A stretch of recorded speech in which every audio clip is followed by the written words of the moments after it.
साथियों, जय भीम, नमो बुद्धाय। अगर आप पहली बार चैनल को देख रहे हैं तो कृपया इसे सब्सक्राइब कर लीजिए। वीडियो अच्छा लगे तो लाइक भी कीजिए और कमेंट भी कीजिए और शेयर भी कीजिए। धन्यवाद। आज हम चर्चा करेंगे, क्या मनुवादी क्रूर सरकार बोध गया आंदोलन को खत्म कर देगी? 12 फरवरी से चल रहे आंदोलन अभी किसी निष्कर्ष पर नहीं पहुंच सका है। मनुवादी सरकार, जी हां, नीतीश कुमार और मोदी सरकार मनुवादी सरकार है और यह बौद्धों के साथ जिस तरह से अत्याचार कर रही है, जिस तरह से बीटीएमसी कानून बनाकर बौद्धों के ऊपर जबरन थोपा गया है और बोध गया महाविहार में जिस तरह से हिंदुओं को प्रवेश करके डीएम को विशेषाधिकार देकर बोध गया महाविहार को हड़पने की कोशिश मनुवादी सरकार कर रही है, क्या वह कामयाब हो पाएगी? कामयाब होने की तो बात दूर, जब बौद्ध धर्म के अनुयायी, उपासक, भंते, भिक्षु और दुनिया भर के बौद्ध देश अंगड़ाई लेंगे तो मनुवादी सरकार हिल जाएगी। जिस तरह से पुलिसिया अत्याचार किया गया बोध गया आंदोलन के समय, जिस तरह से भंते विनयाचार्य को गिरफ्तार किया गया और कई बौद्ध भिक्षुओं, बौद्ध उपासकों, उपासक उपासिकाओं को चोट पहुंची है, इससे आंदोलन उग्र हो रहा है और अब आंदोलन का आकार इतना बड़ा होने जा रहा है कि न सिर्फ बोध गया मुक्ति के लिए आंदोलन चलेगा, बल्कि बद्रीनाथ, केदारनाथ, तिरुपति, जगन्नाथपुरी जितने भी बौद्ध विरासत को कट्टरपंथी हिंदुओं ने हड़प लिया है, उन्हें भी मुक्त कराने का आंदोलन शुरू किया जाएगा। अब सिर्फ बौद्ध गया आंदोलन तक सीमित यह आंदोलन नहीं रहेगा। जी हां, दिल्ली में 5 जून को धरना प्रदर्शन बड़े पैमाने पर किया जाने वाला है। Bhim Sena, Rashtriya Bauddha Mahasabha, Buddhist Society of India, Bhim Army, ऐसे तमाम संगठनों ने घोषणा किया है कि 5 जून को जंतर मंतर पर सरकार से मांग की जाएगी कि बोध गया में चल रहे आंदोलन को कुचलने का कुत्सित प्रयास कतई न करे, बल्कि बीटीएमसी कानून को वापस ले और बोध गया महाविहार परिसर से कट्टरपंथी हिंदुओं, पंडे, पुजारियों को निकाल बाहर किया जाए। बोध गया टेम्पल मैनेजमेंट कमेटी खत्म की जाए और बोध गया बौद्धों के हवाले किया जाए। क्या किसी हिंदू मंदिर में, क्या अयोध्या के राम मंदिर में कोई मुस्लिम नमाज पढ़ सकता है? कोई ईसाई वहां पर जाकर जीसस क्राइस्ट की पूजा कर सकता है? कोई सिख वहां जाकर के लंगर चला सकता है या गुरु ग्रंथ साहिब की पूजा कर सकता है? कतई नहीं। हर धर्मों के अलग अलग धार्मिक स्थल हैं, मंदिर हैं, पूजा घर हैं, चर्च हैं, गिरजाघर हैं। अपने अपने धर्म स्थलों में अपने अपने धर्म के लोगों को संविधान ने अधिकार दिया है पूजा अर्चना करने का। तो फिर दूसरे धर्म के महान बौद्ध स्थलों पर, जहां पर तथागत बुद्ध को ज्ञान की प्राप्ति हुई थी, हिंदू कट्टरपंथी कब्जा जमाने कैसे पहुंच गए? यह न्याय से, संविधान में वर्णित न्याय की व्यवस्था से कोसों दूर है। असंवैधानिक है हिंदुओं का प्रवेश, असंवैधानिक है बीटीएमसी कानून और असंवैधानिक गतिविधियां कर रहे हैं बोध गया के डीएम, बिहार के मुख्यमंत्री और देश के प्रधानमंत्री नरेंद्र मोदी जब बाहर किसी देश में जाते हैं तो कहते हैं कि हम बुद्ध के देश से आते हैं। बुद्ध शांति और अहिंसा की बात करते हैं, शांति अहिंसा का प्रचार हम करते हैं। बुद्ध के देश में युद्ध के बारे में नहीं सोचा जाता। बड़ी बड़ी डींगे हाँकते हैं नरेंद्र मोदी, लेकिन वही मनुवादी नरेंद्र मोदी आज बुद्धिस्ट आंदोलन को बोधगया में उखाड़ फेंकने के लिए पुलिस बल भेज रहे हैं, पुलिसिया अत्याचार कर रहे हैं, भंते उपासक उपासिकाओं आंदोलनकारियों को प्रताड़ित कर रहे हैं। तो क्या कहा जाए कि नरेंद्र मोदी दोगलेपन के शिकार हो गए हैं, नरेंद्र मोदी आरएसएस की कठपुतली बन गए हैं, नरेंद्र मोदी संविधान के खिलाफ जा रहे हैं, असंवैधानिक गतिविधियों पर नियंत्रण नहीं पा रहे हैं। नरेंद्र मोदी की तो बात दूर, इस देश का सुप्रीम कोर्ट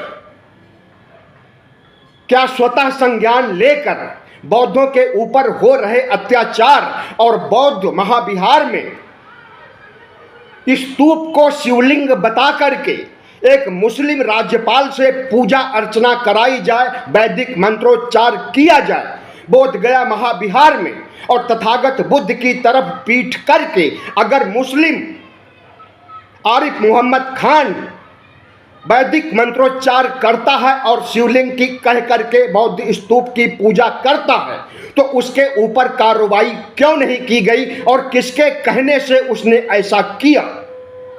जाहिर है कि आरएसएस, हिंदू महासभा, तमाम कट्टरपंथी संगठन, शंकराचार्य आदि के कहने पर आरिफ मोहम्मद खान 12 मई को बुद्ध पूर्णिमा के दिन पहुंचता है बोधगया महाविहार में और वहां पूजा अर्चना करता है। उस समय डीएम, कलेक्टर, एसएसपी सभी बड़े अधिकारी प्रशासन के मौजूद थे, लेकिन जबरन घुस करके वहां पर बौद्ध महाविहार में पूजा करता है शिवलिंग की, किसी ने रोक टोक नहीं की। जब किसी बौद्ध भिक्षु ने, भंते ने विरोध जतलाया तो उनके साथ मारपीट की गई।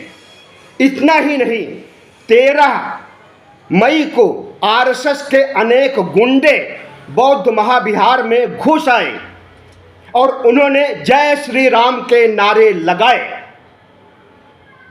जहां पर तथागत बुद्ध को ज्ञान की प्राप्ति हुई है, जहां पर तथागत बुद्ध की मूर्तियां अनेक मुद्राओं में विराजमान हैं, अभय मुद्रा में दुनिया को संदेश देते हुए जहां तथागत बुद्ध बैठे हुए हैं, मौन व्रत धारण किए हुए, शांति के प्रतीक बोधगया महाविहार में अशांति फैलाने का काम अगर डीएम, एसएसपी, मुख्यमंत्री, प्रधानमंत्री और आरएसएस के गुंडे आकर के अफरा तफरी का माहौल कायम करते हैं और जय श्री राम का नारा लगाते हैं, और जब कुछ भंते उपासक उपासिकाओं ने इसका विरोध किया और नमो बुद्धाय जय भीम के नारे लगाए तो उनके साथ मारपीट की गई। बात यही नहीं खत्म हुई, बल्कि दूसरे दिन 13 मई को भंते विनयाचार्य को गिरफ्तार कर लिया गया और उस समय भी, गिरफ्तारी के समय भी पुलिस बल ने आंदोलनकारियों से धक्का मुक्की किया। तो सवाल हम पूछते हैं नरेंद्र मोदी और मोहन भागवत से, क्या बौद्ध आंदोलन को बलपूर्वक कुचल दिया जाएगा? अभी तो ये अंगड़ाई है, आगे और लड़ाई है। 5 जून को दिल्ली में बैठक हो रही, बैठक नहीं बल्कि धरना प्रदर्शन आंदोलन।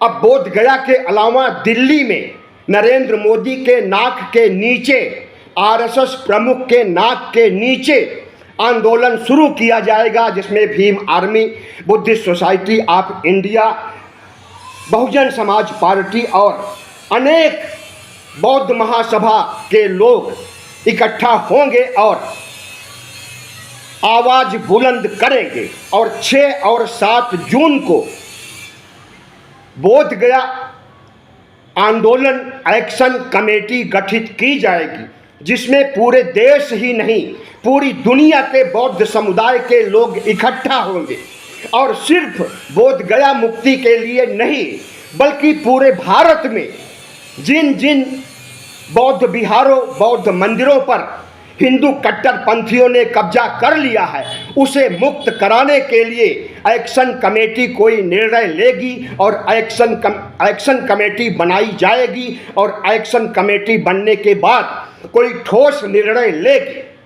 और उस निर्णय के आधार पर बोध गया आंदोलन का दायरा सिर्फ बोध गया और बिहार तक नहीं, पूरे भारत में बौद्ध आंदोलन का दायरा बढ़ जाएगा। जाहिर है कि प्रधानमंत्री नरेंद्र मोदी, मोहन भागवत, तमाम शंकराचार्य कट्टरपंथी हिंदू संगठन को खुली चुनौती दी जाएगी कि अब सिर्फ बोध गया ही नहीं बल्कि तिरुपति, जगन्नाथपुरी का महाविहार, बद्रीनाथ, केदारनाथ के बौद्ध मठ, सब की डिमांड की जाएगी और अगर डिमांड नहीं मानी जाएगी तो राष्ट्रीय स्तर पर नहीं बल्कि तमाम बौद्ध देश शामिल होकर के अंतर्राष्ट्रीय आंदोलन चलाएंगे। दुनिया की बड़ी महाशक्ति चीन में बौद्ध धर्म के अनुयायी भारी मात्रा में हैं। दुनिया की बड़ी शक्ति जापान में बौद्ध अनुयायी बड़े पैमाने पर हैं। इसी तरह से ताइवान हो, श्रीलंका हो, सिंगापुर, कंबोडिया, थाईलैंड, म्यांमार, ऐसे तमाम देश हैं जहां पर बौद्ध धर्म को राजधर्म के रूप में, राष्ट्र धर्म के रूप में मान्यता मिली हुई।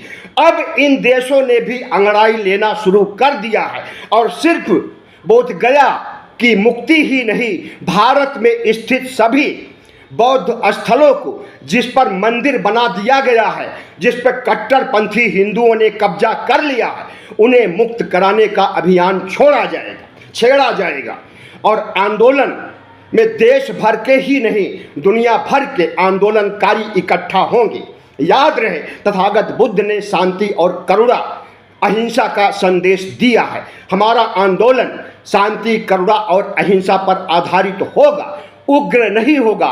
उग्र होना होता तो उसी दिन हो जाता जिस दिन विनयाचार्य को गिरफ्तार किया गया, जिस दिन एक मुसलमान आकर के बौद्ध विहार को शिवलिंग कह करके उसकी पूजा किया और आरएसएस के गुंडों ने जय श्री राम के नारे लगाया। उकसाने के लिए यह कार्रवाई की गई हिंदू कट्टरपंथियों की ओर से, लेकिन बौद्ध धर्म के लोग अपने सिद्धांतों पर चलने वाले लोग हैं। यह उकसाने पर नहीं आएंगे बल्कि शांतिपूर्ण ढंग से, अहिंसात्मक, करुणापरक ढंग से आंदोलन को करेंगे और जीतेंगे।